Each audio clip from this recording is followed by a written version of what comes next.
रोहित पवार यांचं तटकरे आणि प्रफुल्ल पटेलांवर गंभीर आरोप आहेत। सुनील तटकरे मात्र अगदी थोड्याच वेळात पत्रकार परिषद घेणार आहेत। खरात प्रकरणावर सुनील तटकरे काय बोलणार हे पाहणं महत्त्वाचं असेल।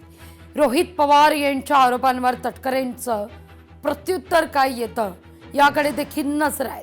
अगदी थोड्याच वेळात तटकरेंची पत्रकार परिषद सुरू होईल।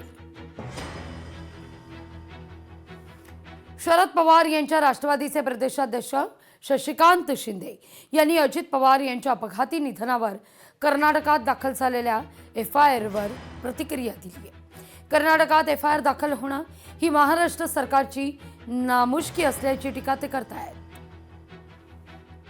विधानसभा विधान परिषदेचं अधिवेशन चालू असताना वरती मी असेल, अमोल मिटकरे असेल, रोहित पवार असतील, आम्ही सगळेजण आवाज उठवतो। आमची साधी चर्चा सुद्धा लावून घेतली नाही। याचाच अर्थ आहे की महाराष्ट्रामध्ये या विषयासंदर्भात चर्चा करून घ्यायची नाही, जनतेच्या समोर सत्य येऊन द्यायचं नाही। इतर राज्यामध्ये तो तशा प्रकारचा FIR दर्ज केला आणि तो आज या ठिकाणी दाखल पाठवला असेल महाराष्ट्राचा, तर महाराष्ट्राच्या पोलीस डिपार्टमेंटची आणि महाराष्ट्र सरकारची नामुष्की आहे। हे प्रकरण कुठेतरी दडपलं जात आहे, दाबलं जाते, अशा प्रकारची शंका इथे येते। आमदार मिटकरी अजितदादांच्या आठवणीनं भावूक झाले आहेत। निरोप समारंभाचा फोटो ट्विट करत भावनिक पोस्ट या ठिकाणी मिटकरींनी लिहिली आहे।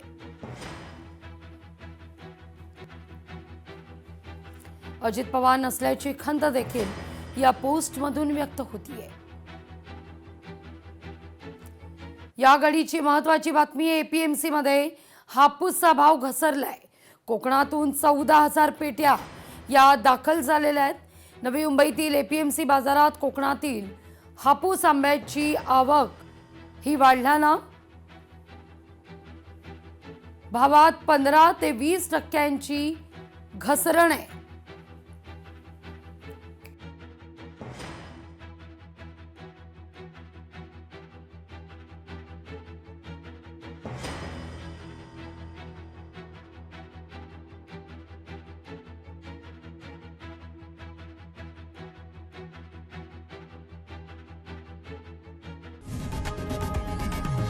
लोकशाही मराठी ऐका, पहा, जागरूक रहा।